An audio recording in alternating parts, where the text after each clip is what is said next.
All right, here we go. I have got an incredible session for you guys today. It's just me. I'm flying solo. If you joined in for the CICD event that we're going to be doing, we had to kind of put that on hold because I asked Christina, and she is super smart. I can't wait to hear her go on this stuff. Um, oh, hold on. I've got a sound issue going on here. Let me sort that out. Um, uh, but she's got a great presentation on CICD. You've got to tune in for that. That's in 2 weeks. But I asked her one vital question, and she went, "Oh, that is fantastic. Let's delay so I can research this." Okay. And so I'm going to just do a little bit of a preview of this one, and then we got to get into it right away. Okay. So that premise is I don't think you should use Power BI data sets moving forward. Just stop using them. All right. But we're going to talk about that in another live stream. This one is going to be bigger than that bombshell. All right. So, we're here to answer questions that you guys have and ask. So, I have a couple rules. I am flying solo, so we're going to be using the guy in the cube and Roche rules. So, rule one: please prefix questions with a Q, so you can start to get them queued up. And then number two, please don't spam them. I've got moderators out there. If you see that people are spamming questions, please do shut that down and get back to what's going on. Like I said, I am flying solo, so it is going to be a little bit difficult for me to like capture all the questions because I'm going to be going super fast, a whole bunch of stuff. So buckle up, grab yourself a beverage, or hopefully you have your lunch. It's all heated up. You sit down, you're ready to go because we're about to get into it. And when we do, if you get lost, you can rewatch it on YouTube. You can pause it because I got a ton of stuff that we're going to head into. But let's stop jibber jabby and let's get into it. Oh, I didn't take a sip. Okay, let's go. All right, so we're talking about the medallion architecture here. So I've got some slides and we're going to dive into it.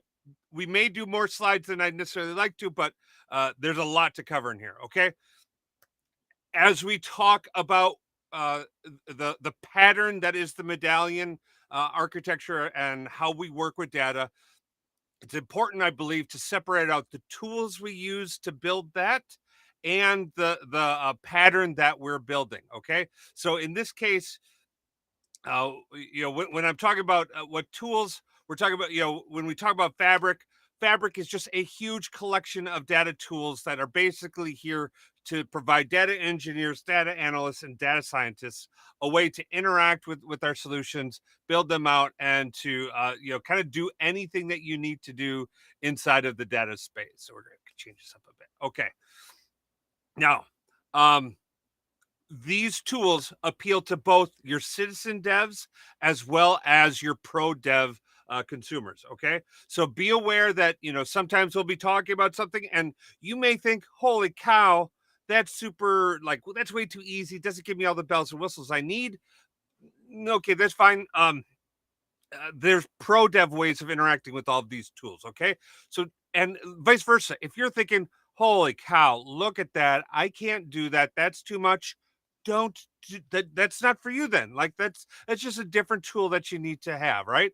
I like to think of this as we're baking our data cake. Okay, how are we going to bake our cake? Well, we're going to use the right tool for the job, right? If we're actually baking, we're using the oven. If we're mixing stuff up, we're using a mixer and a bowl, and right. But we need to, we have to get the right tool for the work that we're doing, the person that's doing it, and the team that's going to be supporting stuff. Okay, so it's super important. So if you see and you're like, oh, I just can't get Spark notebooks and that stuff doesn't work out. It's all confusing to me, which is kind of where I'm at today on Spark.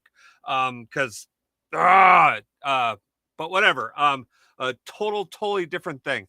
Oh my god, that's pretty funny. Baker, bake me cake. All right. Go ahead then. No. All right, okay. So let's start to talk about this, okay? When we talk about different happy paths, and that's what we're going to be talking about, is happy paths to deliver on a pattern. We're going to be talking about tools that you'll be using along that path or for that segment of that path, okay? And these tools are going to be breaking out into like the citizen dev or the low code space or the pro dev, all right? Now, it's super important for you to remember you're not always going to be wearing one or other of the hats, or maybe you are. Maybe you're always a citizen dev, or maybe you're always a pro dev. I would actually venture to wager that no one is always a pro dev. Even pro devs sometimes need to step into that citizen dev space for some of these tools and capabilities, right? Um, so it is really important to understand these different things. So when we go through and we talk about the pattern, we're going to be breaking these out into these different groupings. Okay. Now, as we build this out and we start to think of the pattern, we're going to be talking about how can we get how can we extract, store, transform, access, and then present the information inside of a semantic layer. Oh, hey, shout out David. Nice to see you from Minnesota. Holy cow! I do see a number of comments here coming in. I gotta get some of these in as well here because we are gonna come back. Someone has mentioned a few things out there about naming conventions. I'm going to get into that in a second too. Okay. Now, when we talk about the citizen dev or the pro dev, like the citizen dev path, if you're coming from like a Power BI background and hey, I work inside of Power BI, I know like how to write Power Query, and I know how to build a model, and I know how to build my Power BI like DAX measures and all that good stuff. Awesome. We're going to be making very, very small changes. Um, uh, Very, very small changes to that pattern to help you enable this. Okay. And if you're a pro dev and you're using Data Factory and you're using Python notebooks and you're spinning up Spark clusters and all that good stuff, we're going to show you how you can do that too. Okay. Now these are very happy paths, right? Now let's first talk about the medallion architecture. Okay. Now, when I say medallion, we are talking about a logical layout of how we organize our data and organize our processes. The idea being that all data has a degree of value, right? So, bronze data, which is potentially our largest and most abundant, and not potentially, strip is. We're going to have a glutton of bronze data, and this is going to and as you go along down the chain, as you go from bronze to silver to gold to diamond, that's just going to increase in quality, increase in value, and it starts going to become increasingly structured as you go along, right? But the beauty of the lake house is it allows you to keep and maintain all of your structures, right? So you can have your highly structured, highly conforming, supportable, manageable downstream analytics, as well as that wild and crazy space, which is your bronze layer for your data scientists or people who are doing curating of data and culling of data. They can tap into and use all of that all in the exact same place. Okay.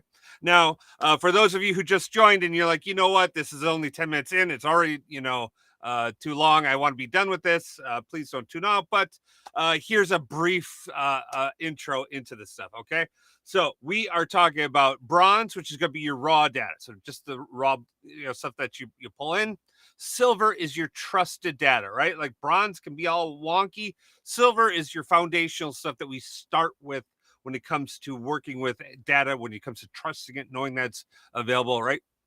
Gold is going to be your much more modeled data that's used for your analytics. It's going to have your facts and dimensions. Stuff is going to be conformed. You're going to have good strong business keys, all that good stuff. And then your diamond is going to be your modeled or semantic layer that you're using for everything on your front end analytics and reporting to really dig into that stuff, right? So Donald is right. We're going to put a ring on the bronze, silver, gold methodology, and we're going to trust on that, right? All right, so let's go into a little more detail. As we think about that intersection between the tools and our patterns, we have some kind of like obvious ways. Well, I don't even know if it's obvious, but I've been thinking about this for a while. To me, this makes a lot of sense, right? So, as a citizen dev, you're going to be, where's the storage layer? It's citizen dev or pro dev. It's all one lake, okay?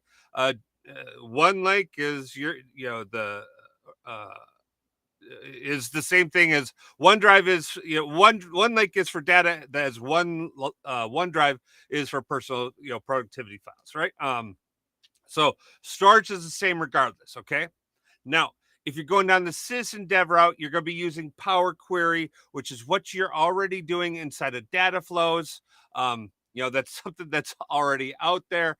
Um, you're going to be transforming it, and you're inside the silver, and at the silver layer you'll either make that accessible, or you'll just continue to transform that into that gold layer where that access is. And then your diamond layer is your model that sits on top of it, right? Your semantic model, your Power BI model that sits on top of it. And then reports are not even, I'm not even showing reports here, even though I have a little Power BI icon there, right? If you're a pro dev, you're going to be using Data Factory to extract from your various sources, land it into your bronze layer. Then you're going to use, hardcore, more data engineering tools to bring the data out, present that inside of a Lakehouse as a silver layer. Then you may or may not do additional transformations and store that for that bronze layer. I'm going to propose that you always you nearly always should be presuming to do that, because there's a big debate in the world between. Hang on one second here. There's a big debate in the world between ETL, extract, transform, and load, or ELT, which is extract, load, and then transform.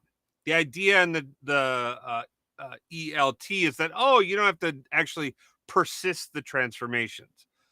Well, honestly, these are just patterns that we've been using for a long time, right? At the end state, there's going to be some load function that ends up happening. Uh, for the people that are saying ELT, they're just not going as far as they need to go inside of their processing to see where it actually does get substantiated. And if you're talking about lots of data, which you're talking about lots of data, if you're working inside of Fabric and Power BI, just grow accustomed to extract, transform, and load. Okay. Now, that extract step may land it raw into bronze, right? It may then, transform it and land it into silver. It may then extract it, transform it, and land it again inside of gold. Or maybe the logic is, easy enough where you don't necessarily have to do the loads at each of the steps. Maybe you can just do cascading queries on top of views. But really, we've done that for a long time, and all that does is cause problems, right?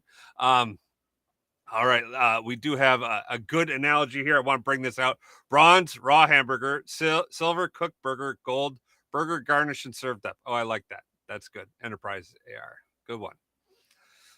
All right, back to the screen. All right.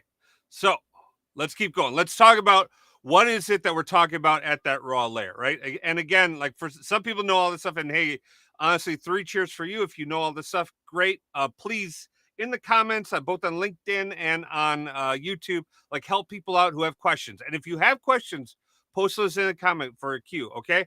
Layer, as I said, should be as like exactly what's coming out of the source, right? So if the source accidentally spews out and vomits a billion extra files, it a billion extra files are there, right? I mean, maybe you clean it up, maybe you don't. That's all up to you, right? But like, we just have all this data inside of the raw layer, right? It's unvalidated. It's going to come from many different sources. It's going to be in the original state that came from that came in, and this is designed to be your historical archive. So, in other words, no cleaning up if things get messy.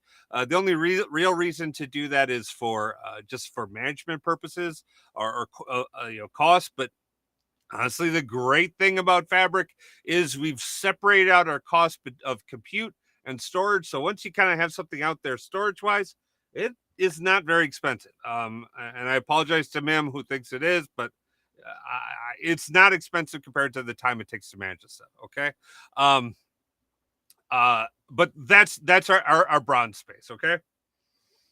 When we talk about how the happy path if you're a developer and you're like, okay, I'm sitting down, I need to make my bronze layer. I need to start to populate with that with data. You're going to start as a citizen dev. You're going to grab your Power Query. You're going to load all your data from wherever your sources are out into one lake, and then it becomes accessible for you. Okay. Now, as a citizen dev, you may incorporate the concepts of bronze, silver, and gold inside of one data flow. I'm going to caution you against that for a number of reasons, primarily being like then you lose the ability, or like going back and make changes and further refining and refactoring becomes a big problem. But you should be doing these things to keep it as simple as you need it to be. So if that's something you do, that's great. Okay. Um, uh, Also look at hang on. James Ward is saying something about we haven't seen reserve prices. Reserve prices have nothing to do with storage. Storage is going to be that's just ADLSG too. So storage is storage. Let that be its thing. All right. Oh, I can't stop showing James Ward's comments. That's funny. All right. But if you're going down the pro dev path, hey, you're grabbing Azure Data Factory. I'm sorry, not Azure Data Factory, Data Factory. You're extracting, transforming, and loading the data into one lake. Great news if you're in Fabric. The Fabric Data Factory has been radically simplified to make it much easier for you to take that step from that citizen dev into the pro dev tooling. So if you're sitting there and you're saying to yourself, you know what? I like data flows, but I've got some challenges, or they're not necessarily doing everything I want them to do. Look, start looking at a learn path on Data Factory. Okay, so this is your grow up pattern, and that's the moment where you'd grow up and you'd say, you know what, I'm going to step in, I'm going to start using Data Factory. If that's not you, if you do not have any problems with data flows, don't worry about it. Right, Power Query forever. Woo. Um, so if you're there and you're like, I got my data flows down, great. God bless, Godspeed, stay there. Only make the step up from citizen to pro when you need to or your team needs you to do that. Okay. So keep your life as simple as you possibly can. All right. All right. Oh, and I'm clicking on the wrong screen. Boy, I got a lot going on. That's right, Donald. Power Query all the things. That's right. All right, let's talk silver. Oh my, I just can't stop. James, you're popular on my clicks today. All right, silver. This is where data starts to become trusted. Okay, so we've landed data into one lake in bronze. Now in silver is where we start to showcase that data inside of our lake house and make it accessible. Right. So we're going to actually run through, and I'm going to show you some of this stuff. Okay, so this is where we start to like manifest the data that's inside of ADLS, and we put that into a table, and we make that accessible for users to come in and interact with and do different things with. Okay, this is where we're going to do things like merge and validate data. So for example, let's say you work in a company that's using Microsoft Dynamics. Okay, and then the company you're working at buys another company, and you're both using Microsoft Dynamics, right? Well, how are you going to possibly bring these all together? Because you kind of have the same structures on both sides. Well, this is where that starts to happen, right? You would land into your bronze space that raw data from both dataverses. You just map that stuff in, and then you bring those together so that even though you have the same business keys or potentially the same GUIDs, right, on both systems, you could say, hey, company one, GUID one, company two, GUID one becomes a unique item that then gets merged together inside of your science space, right? Um, ba, ba, ba, ba, ba, ba, uh, uh, and you deduplicate stuff, you enrich things, all that good stuff happens inside of that silver layer. This is also where you provide your analysts the ability to query data. Your data might be very denormalized. I'm sorry, very normalized. So it might be a little more of a pain. This is where you might see a lot of stuff that looks very similar to operational data. So this is where your operational reports would run against, to be able to like give you that truly refine detailed information. So you've got that kind of going for you. And then we so you could do that ad hoc stuff, that exploration, and then potentially doing the exploring around what should your models look like going forward. Okay. Now, when we talk about that silver happy path, when it talks about bringing data, bringing data from one lake, into the silver layer, a couple different options that we have here. One, we can use data flows to actually do those transformations, load those into you can build upon a data flow and make that happen, or that's where you can use a lake house. Big call out, I'm using the data warehouse little icon color thing here because they don't have a Lakehouse icon. I don't know why, but this is Lakehouse, okay? Not the DW. But so you have two options. You could go the data factory route, or I'm sorry, the data flow route, or you could do some real easy stuff inside of the Lakehouse to create items and persist it there. If you're going down the pro dev route, or if you're having, like the Power Query's not doing everything you want, pro dev route means you go down, you start running notebooks and Spark, doing your transformations, building your stuff up, managing your loads and your progress of information down that path. Okay. Um, and actually, this is a great question. Cody, this is a good question. I'm gonna address that as we go, because that's actually a great pattern. So I'm gonna start that, and we're gonna come back to, do you do it in one workspace or multiples? Because that's a fantastic observation. All right, let's keep going, because I want to get to actually like demos and stuff. And I'm making really good time here. Good. Yeah, Kevin, it depends. Shoot. All right. Good job, Kevin. All right, model data layer. This is your gold. This is where your dims and facts are. This is the stuff that you're going to be, using as basically your direct lake inside of Power BI. So you could stop having to like load data into your diamond layer, but you could just point it directly at this. Stuff's going to be denormalized. To some extent, you're still going to have dims and facts, but you're not going to go to like third, fourth, fifth normal form. You're going to avoid snowflaking, all of that good jazz. All the best practices when it comes to building a tabular model are super key and important to put in place here. This is also where you're going to start to see domain models start to take shape.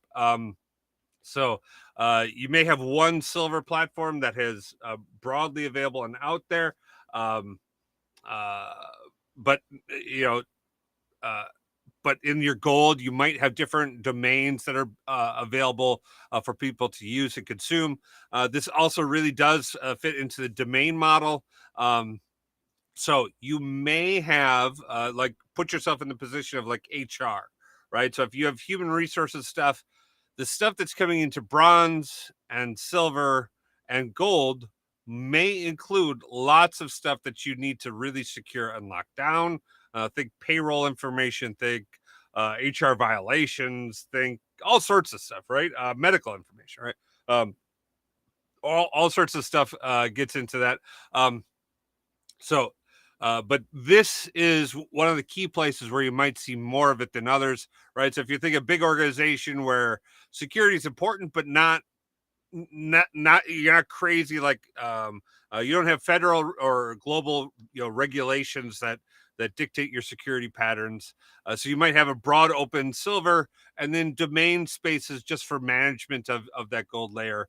That can often really be helpful, especially as we start to think about the cost. Cost is based upon compute, which is based upon your workspace, and then that's where you have your different models in different workspaces and different management there. So, all right, let's keep going.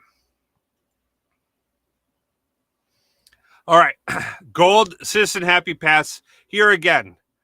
As a citizen dev, you're still staying with Power Query, right? Don't worry about it. We might do some light stuff inside of Lakehouse. Okay, hey, we could do that, right? Pro Dev, again, you've got all the capabilities of Spark, notebooks, all that good stuff. Frankly, I do want to do more with Spark because there's some super powerful things that you can do inside of Spark that I want to make sure that we start to leverage at the silver layer as well as the gold. Like the amount of cleansing you can do within Spark, because you can port a whole bunch. There's a whole bunch of like Spark modules that are specifically tuned to help you cleanse data. If you know what those are, if you use those, post those inside of the chat, and we'll get into that. Or love to see that information as well. Okay. Now, last layer, your semantic model. This is your classic analytics layer. So this is where you put your Power BI content. This is where you put your Power BI model. Normally, you'd load that into memory and you deploy that out onto like analysis services or Power BI data sets. With Direct Lake, you no longer have to load that into memory. You can just use the model that's available inside the service. You say, how the heck is that even possible to have the same speed? Oh, it's very simple. Microsoft owns the tabular engine, so they rewrote it so it runs natively off of Delta files, and it runs really great with Delta files on Parquet or on vsort order files, which is a proprietary sort order that Microsoft has built out and put in place. Okay. Now, inside this layer, this is where you're going to create your measures, your joins. This is where reporting teams are going to start to access this information. This is what reports are going to point at this for the most part. At least Power BI reports, Padre reports might point back to that silver space, but this is something that is still very accessible. Okay. Now, James asked a good question. Do these layers replace the need for dev test prod? The answer is 100% no. You still need to put your dev test prod in at each of these layers, right? So bronze is going to have a dev test prod bronze, right? Silver is going to have all of those layers, right? So you still need those environments. That's your production space that you're running, your building, and that you can trust. But you need to also have these lower layers. Again, because we're in the cloud, this is super easy to do, super easy to send that stuff back. And this is something I'm really looking forward to, which is the ability to dynamically switch based off parameters, a table by table, where it's pointing at to look for and get that information, both at the semantic layer as well as at those lower layers, right? So how great would it be to be able to, when you're working in your bronze layer, let me fly right back to that, right? If I'm trying to land data, right, and I'm trying to load that into like my silver space, right? For me to be able to like do my validations, do my mergings up against production data, so I could do mashups with production data. I can ensure that I'm not losing anything. I can ensure that everything that's coming in to my bronze dev space is still accurate and that it's still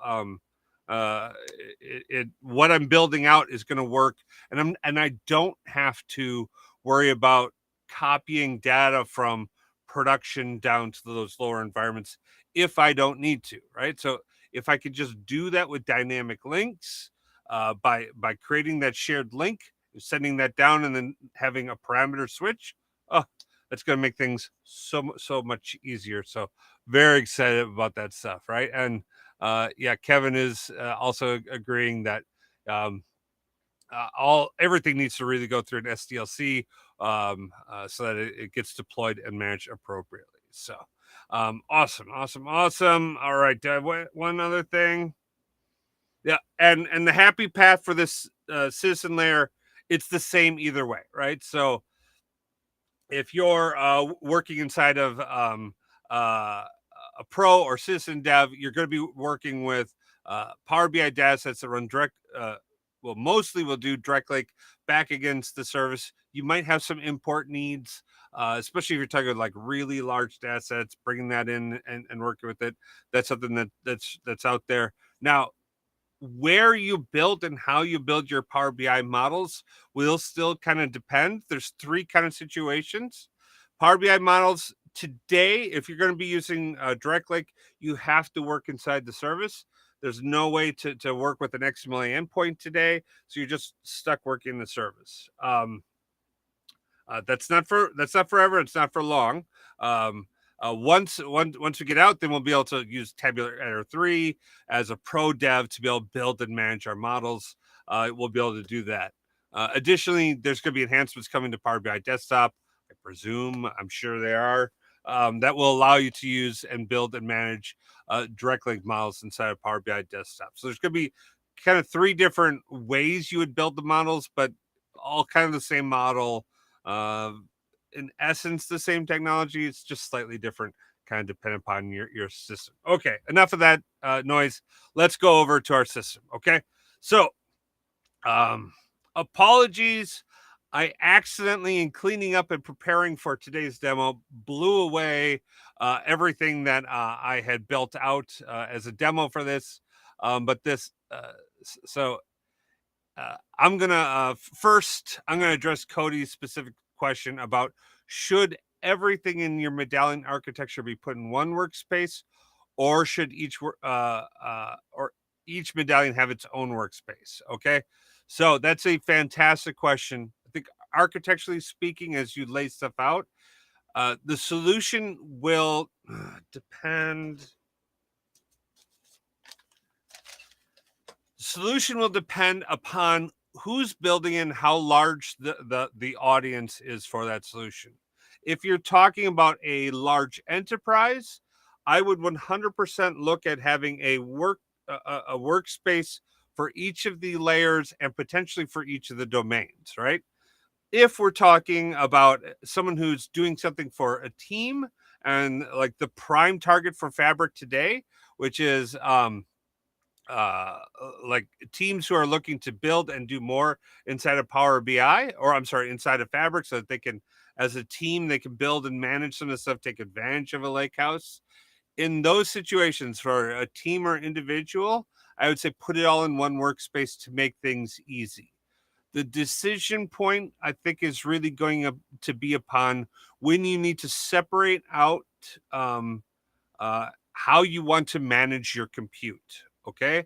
And that went into like some of the comments and questions that were up above about how are we going to manage stuff, what the costs are.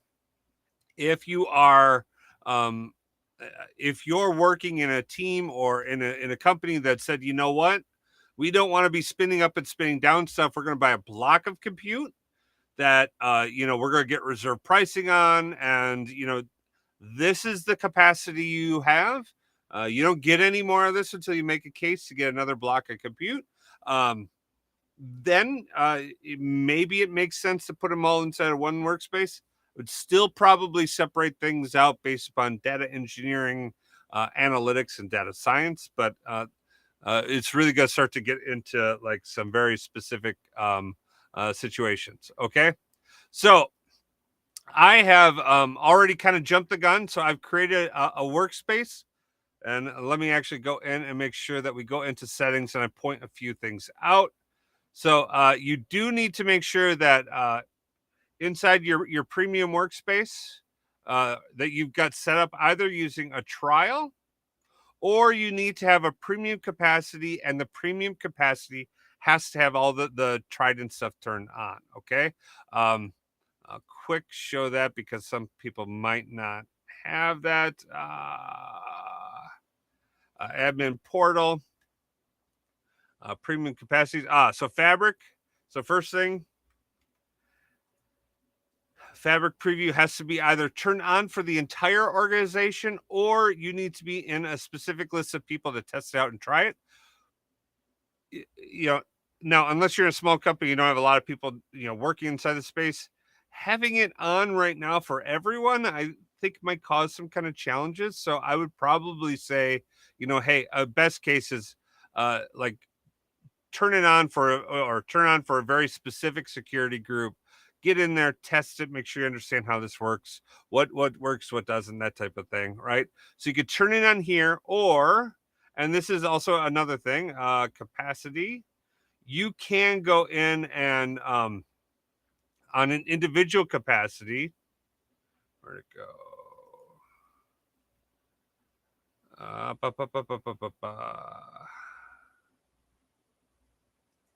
Where'd it go? I literally just saw this.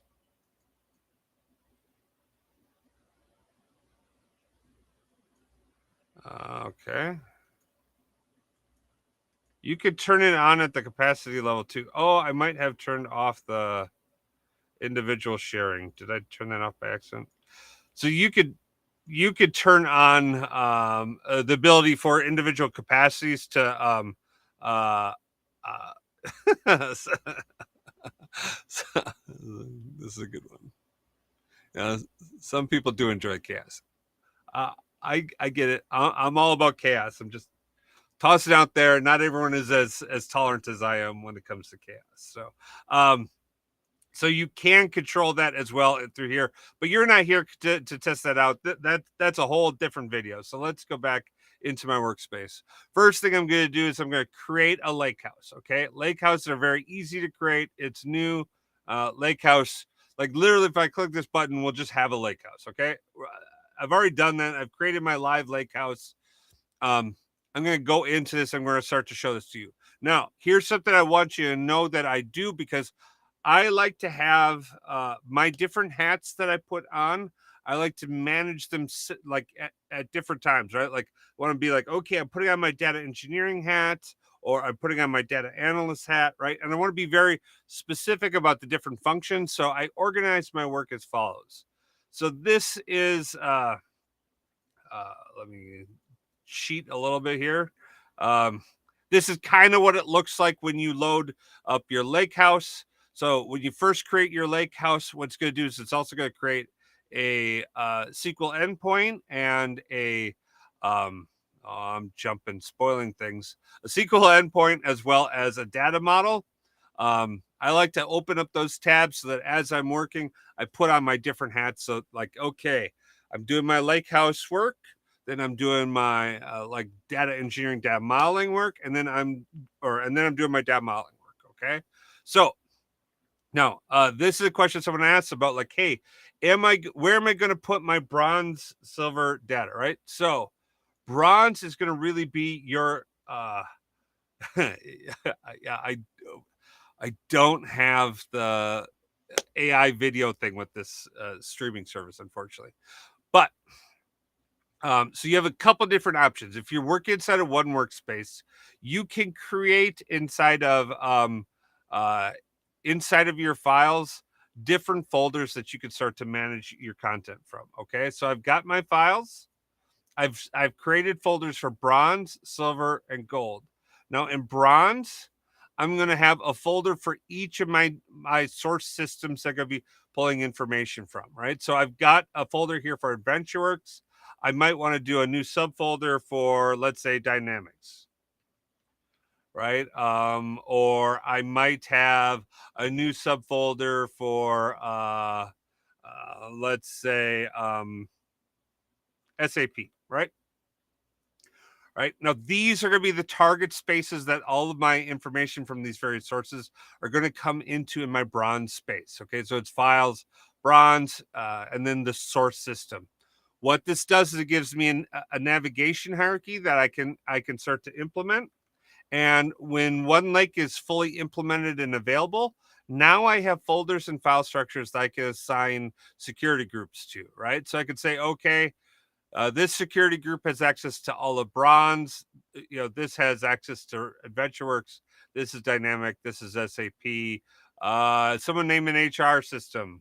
What's the HR system up there? What's the WeWork? No,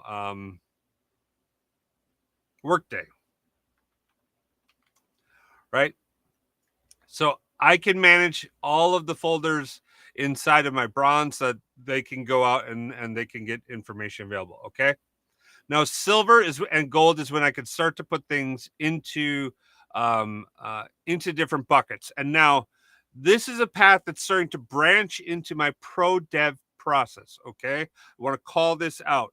If you are just working inside of, if you're a citizen dev, like this type of sourcing, great, awesome, dump stuff in, but most likely you could just load stuff into Power Query and you can kind of skip over these things. Okay.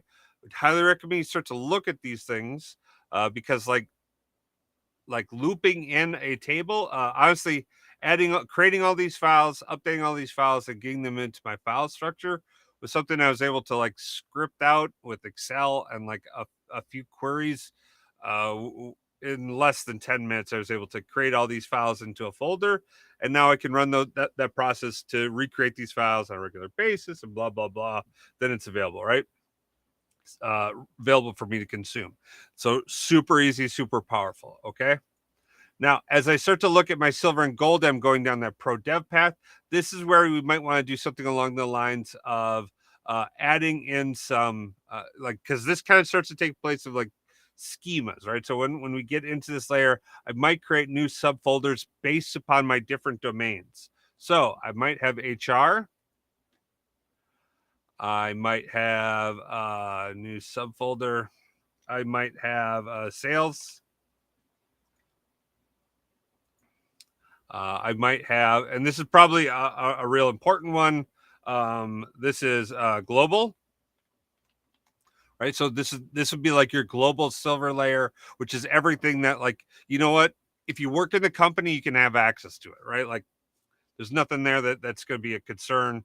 You know, go ahead and get access to it, right? I might have a new subfolder finance, right?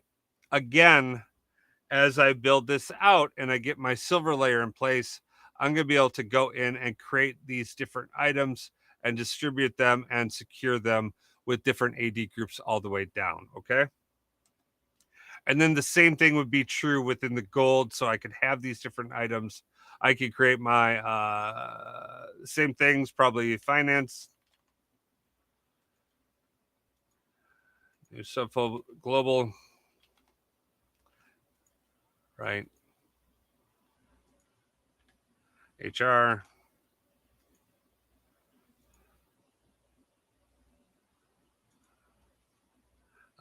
sales. Okay. Why the breakout? Why the different consumption? Because frankly, we might have different consumption patterns that vary from the ownership level at the lower layer inside of the silver layer, right? So, for example, if I work in sales, right, I've got sources that I own and my team owns and manages. So I might have some tables I manage at the silver layer, and I'm the owner of that stuff. But there are teams that I have no problem giving access to it inside of finance, or heck, even like the global model. They can, like, this stuff could get more broadly shared out. Probably not though. Or you know, let's say HR, right? If you're in HR and you have the list of every employee, well, that's not secured. You don't care if people, like, you want people to know all the people that work here and who they report to and all that good stuff, right? So HR may make its way as links that go down into this gold layer for semantic modeling purposes, or for even for logic that ends up getting persisted in these layers. So we start our domain access pattern here that gets stemmed out from that service level access in the bronze. Okay, so we put these out there. This is fairly complex inside of one space. This is another place where it might make a great deal of sense for a logical breakpoint as to when and where you would go to other workspaces. So you have a bronze workspace, a silver workspace, and a gold workspace. Okay. We're going to keep this stuff very easy. Let's talk about how do we go from this bronze AdventureWorks data source that we have and load this information inside of our model. So I've loaded this stuff up. If I go in, uh, I can load up. Let's see here. This is a huge thing that if you're working inside of the space, or if you're working with Fabric, you really need to go out and download. Oh my gosh, I downloaded it automatically. I saved the wrong link. One Lake Explorer. Dang it, can I go back? No. All right, well, now I download it again. So, okay, so here's the link. I'm going to share this inside the chat. This One Lake Explorer is really helpful when it comes to accessing and using stuff. So let me get this in there. So go out there, download that. What that allows you to do is go out and you can open up your folder and you can go in and you'll see on the sidelines here this new space. Can I zoom in on this? One Lake File Explorer. Okay, so now I can start to go in and I can browse the data that's inside my One Lake. And I can go into my files. What the heck? Huh. I don't know. Still public preview. I don't know why they're not all showing up there. Maybe I'm supposed to do something. Who knows? All right. Whatever. Once the files are there, now I can go into my One Lake Explorer, or I'm in my One Lake session, right? I went for my overview session. I go to my One Lake tab. And if I want, let's say, my dim geography, if I want to load this into One Lake, super easy. Click on the item, load to tables. A note, it has to all be lowercase, hit load. Now, this is going to start to load up. Whoop. Right, I'm going to wait for that to go away. And here's where I had some issues, struggles for the last couple of days. Like up until like a week ago, this thing was like running like a champ, and then all of a sudden we went to like not working. So, but it's good now. So we're all good, all happy there. Maybe it was me.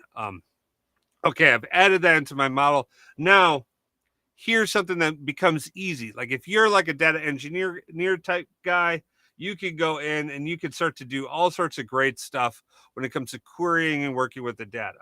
Now, if I go over to my data engineering tab, I can start to see all of the tables that are accessible to me. Now, you notice that I pulled my AdventureWorks data in. Well, my AdventureWorks data, I can start to see all these different tables that are coming in and available inside the One Lake that I've already defined that mapping on, right? Now, I have a whole bunch of data assets from that source system that I'm pulling in. I've got all sorts of views. I've got all sorts of things that I could just kind of take and use. I don't have to reinvent anything, right? So, for example, I have these queries that I've created, and these are views to keep my date dim always using a recent updated dates, so that my demo data isn't always set in 2012. It looks like it's current and stuff like that. And I've got a same thing I've got in place for, oops, where did I go? I got the same thing for my fact table, right? So I've got my fact table in place so I can load this stuff up. Now, again, we're now starting to bridge that gap between like a low code dev and that pro dev spot where I can start to use these views. I can bring these together. And because they become available inside the lake, I can choose what's available inside my model or not by simply choosing, like, okay, so you know what? I'm doing the reseller sales. I don't need fact internet sales. Oh, I already removed it from the default data set. Awesome. You know what? I don't need this one though. And I already moved that. Awesome. So I can start to control what goes into my models. I can just write queries that I can run, like hey, here's like the top 100 of one table or another's, or here's the query I have to drop the views that I had in place, right? So, oops.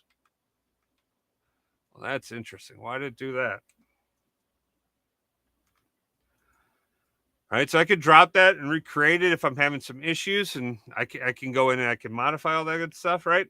But because I've saved the queries here, it becomes really easy for me to go back and recreate them, right? So a big thing I really like to do is if I create a view, I put a query down here, makes it really easy for me to interact with, and I don't have to worry about, going in and like having to like, oh, that's interesting. Did you see that?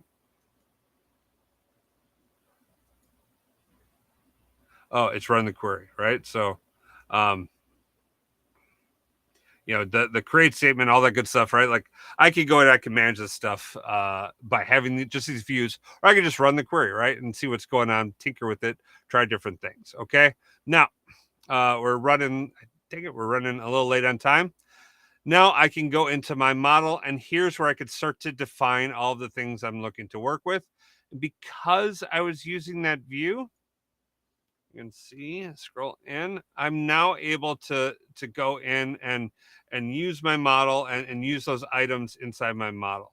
Now, a big thing I want to make sure we're connecting on here. Come on. Oh, come on. There we go. Ah, well, if you could see it or not, it says this is in direct link mode, right? So I'm not having to like pull stuff in from all sorts of different places or load it back into my model. I can use the data directly where it is. I can make all the joins I need to do, right? So I've got my join from my day key over to my order day key, right? But I can also do ship date key. I can drag that over. A big tip here: if you want to go main to one, always start at the fact table and drag it over to the dimension. Okay, always fact to dimension, right? Yeah. Oh, I'm sorry.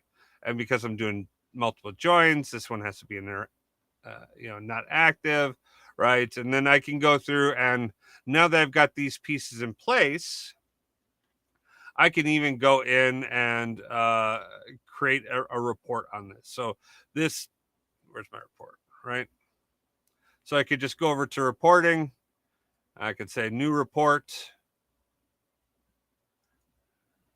It launches. And now here is the model that I created over here is now available here. And I could start to build out measures. I could start to build out content uh, based upon what I was looking at. So I can do sales amount, right? Tax amount, total product cost. I can use there's no new visual there. Boy, I missed that KPI card. That thing was great, right? But I could start to put these together and I could start to craft my report based off of uh, what was in my model, what we had just gone through and created, right? So why did that not work?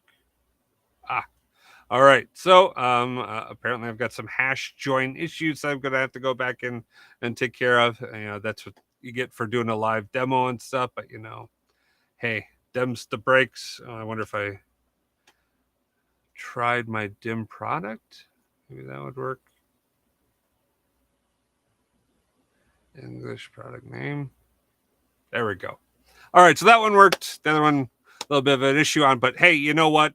All good to go. But again, we kind of went through a whole bunch of different paths. The idea being, again, that you bring your data in, you load it, you transform it, and then you use it.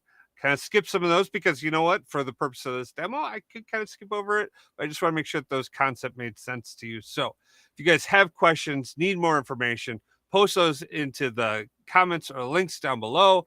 Or if you're watching this on rerun, please, let me know what questions you have.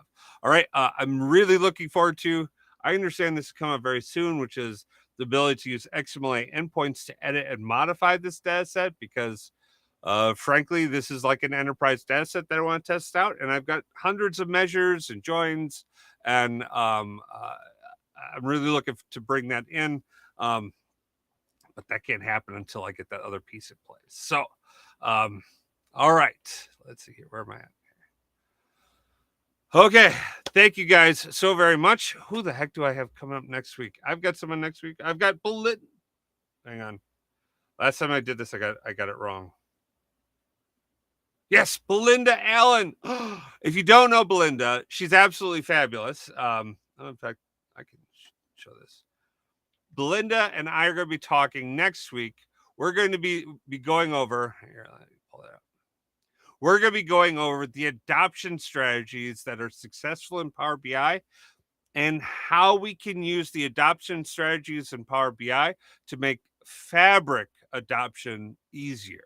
Because there's the first tooling that ever went low code and made it available to just the general public was the business analyst, was Power BI, was the like the Power Queries and all that good stuff. So I think if you're looking for a way to roll out, a new technical product, there's no better place to look than to see how Power BI and BI tools did it. And Belinda is amazing at it. And yeah, we will be having leftover fireworks tomorrow or on this day, Kevin. You're exactly right. I mean, when Belinda walks in, fireworks start to go off. So I'm pretty excited about that. All right.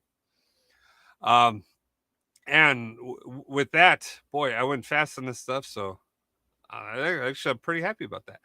So hopefully you got something out of it. If you didn't, well, I'm sorry. But you're still here, so thank you for hanging in there. But hopefully you got a lot out of it. You got some ideas. You got some concepts in place for how you can work and operate here. If you got better ideas or another way to manage this stuff, leave a comment down below. Let me know. Share this with your friends and family. I think honestly, understanding that you only need to use the tools that you need to bake the data cake you're trying to bake is super important. And it's entirely possible I got that from someone. If you know who first said the data cake thing, please let me know.